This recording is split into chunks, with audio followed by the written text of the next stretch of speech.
क्या आपने कभी खुद से यह सवाल किया है, मैं कौन हूं? हम सब इस दुनिया में जन्म लेते हैं, बड़े होते हैं, सपने देखते हैं, संघर्ष करते हैं, लेकिन क्या हमने कभी यह सोचा कि हम यहां क्यों आए हैं? हमारा असली मकसद क्या है? बुद्ध ने कहा था, जिसने स्वयं को जान लिया उसने पूरे ब्रह्मांड को जान लिया। लेकिन स्वयं को जानना इतना आसान नहीं। यह एक यात्रा है, एक ऐसी यात्रा जो बाहर नहीं बल्कि हमारे अंदर की दुनिया में होती है। आज मैं आपको एक व्यक्ति राहुल की कहानी सुनाने जा रहा हूं। राहुल भी हमारी आपकी तरह ही एक साधारण इंसान था, लेकिन एक सवाल ने उसकी जिंदगी बदल दी। मैं कौन हूं? वह इस सवाल के जवाब की तलाश में निकला और इस सफर में उसे ऐसा ज्ञान मिला जिसने उसकी पूरी दुनिया बदल दी। क्या आप भी उसके साथ इस यात्रा पर चलना चाहेंगे? अगर हां, तो आइए इस अनोखी कहानी की शुरुआत करते हैं।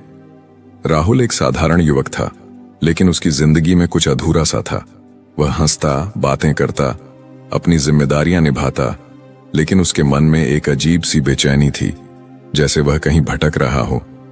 लेकिन उसे यह भी नहीं पता था कि कहां जाना है। उसके पिता कपड़े के बहुत बड़े व्यापारी थे।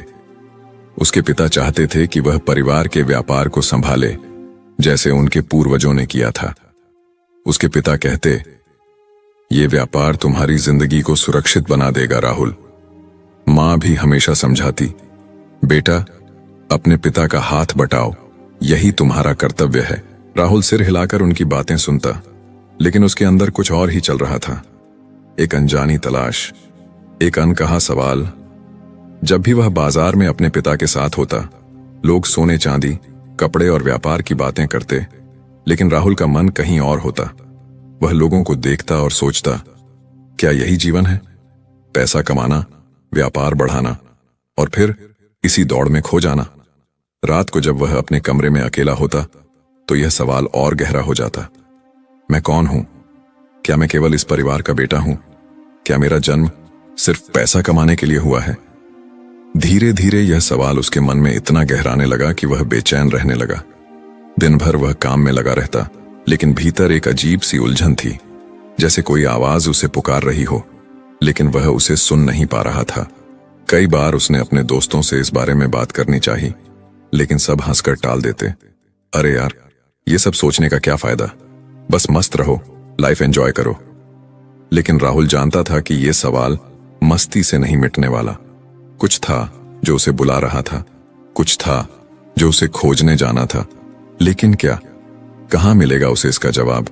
वह नहीं जानता था, लेकिन उसे इतना जरूर महसूस हो रहा था, अगर मैंने इस सवाल का जवाब नहीं खोजा तो मैं पूरी जिंदगी अधूरा महसूस करता रहूंगा। राहुल की बेचैनी अब असहनीय हो चुकी थी। हर दिन वही सवाल, वही उलझन, वही अधूरापन। मैं कौन हूं? मेरा असली उद्देश्य क्या है? कोई उसे समझ नहीं पा रहा था। परिवार, दोस्त, समाज सब उसे समझाते, लेकिन जो सवाल उसके भीतर था, उसका जवाब किसी के पास नहीं था। एक दिन उसने एक बड़ा निर्णय लिया। उसने सब कुछ छोड़ने का फैसला किया। संपत्ति, परिवार, भविष्य की चिंता, सब कुछ। बस एक छोटी सी पोटली में कुछ कपड़े रखे और निकल पड़ा सत्य की खोज में।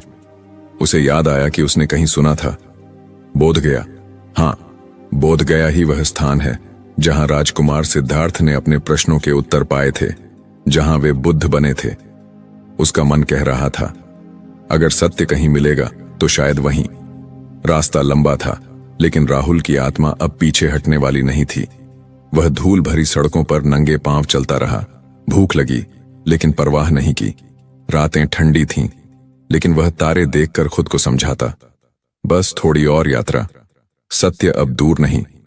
कई दिनों की यात्रा के बाद वह बोध गया पहुंचा। उसकी आंखों के सामने वह महान बोधि वृक्ष था, जिसके नीचे कभी एक और बेचैन आत्मा बैठी थी, सिद्धार्थ। राहुल की आंखें भर आईं। उसे महसूस हुआ जैसे यह जगह उसे पुकार रही हो। वह धीरे धीरे पेड़ के पास गया, जमीन पर बैठा और आंखें बंद कर लीं। शायद पहली बार उसने अपने भीतर झांकने की कोशिश की थी। कुछ देर बाद उसने अपनी आंखें खोलीं। वहां कई भिक्षु ध्यान में लीन थे, शांत, स्थिर, मानो समय उनके लिए थम गया हो। राहुल बिना पलक झपकाए उन्हें देखता रहा। क्या यही शांति वह हमेशा से खोज रहा था? तभी अचानक एक वृद्ध भिक्षु उसके पास आए। उनकी चाल में एक अजीब सा आकर्षण था, आंखों में गहरी शांति और चेहरे पर हल्की मुस्कान। उन्होंने राहुल को ध्यान से देखा और धीरे से पूछा, वत्स, तुम क्या ढूंढ रहे हो? राहुल का गला सूख गया। वह वर्षों से इसी सवाल का जवाब तलाश रहा था, लेकिन आज पहली बार किसी ने यह सवाल उससे पूछा था। उसने धीमे स्वर में कहा, मैं जानना चाहता हूं कि मैं कौन हूं, मेरा असली उद्देश्य क्या है। भिक्षु कुछ पल चुप रहे, फिर हल्के से मुस्कुराए। उनकी आंखों में गहरा ज्ञान था, मानो वह राहुल की बेचैनी को पढ़ चुके हों। फिर वे बोले, चलो मैं तुम्हें एक कहानी सुनाता हूं। एक राजा की कहानी। एक बार की बात है, एक राजा था। उसके पास सब कुछ था, धन, वैभव, ऐश्वर्य, लेकिन फिर भी वह खुश नहीं था। वह दिन रात बेचैन रहता। एक दिन उसने एक ज्ञानी संत से पूछा, मैं इतना धनवान हूं, फिर भी खुश क्यों नहीं? संत ने उत्तर दिया, क्योंकि तुमने खुद को नहीं जाना। तुम बाहर दौड़ रहे हो, लेकिन भीतर झांकने की कोशिश नहीं की। राजा ने पूछा, तो मैं खुद को कैसे जानूं?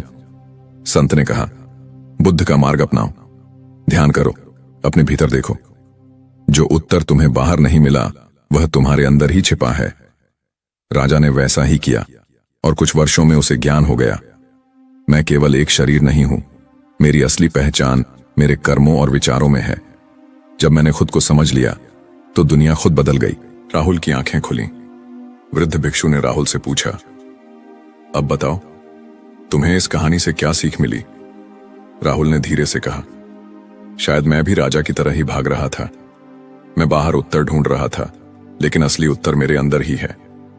भिक्षु मुस्कुराए और बोले, बुद्ध ने यही सिखाया था, अप दीपो भव, स्वयं प्रकाश बनो। कोई और तुम्हें नहीं बचाएगा, तुम्हें खुद अपने भीतर ज्ञान की रोशनी जलानी होगी। उस दिन से राहुल ने ध्यान करना शुरू किया। धीरे धीरे उसे अपने प्रश्नों के उत्तर मिलने लगे। उसे समझ आ गया कि असली सुख बाहरी चीजों में नहीं, बल्कि अपने भीतर संतोष पाने में है। अगर तुम दुनिया को बदलना चाहते हो तो पहले खुद को जानो। जब तुम खुद को पहचान लोगे तो तुम्हारी दुनिया भी बदल जाएगी। बुद्ध ने कहा था, जो अपने भीतर देखता है वही सच्चा ज्ञान प्राप्त करता है। अगर ये कहानी आपके दिल को छू गई हो तो इसे दूसरों के साथ जरूर साझा करें। शायद यह किसी और को भी स्वयं की खोज की राह पर ले आए। मिलते हैं अगली प्रेरणादायक कहानी के साथ, जहां कहानियां सिर्फ सुनी नहीं जाती बल्कि महसूस की जाती हैं।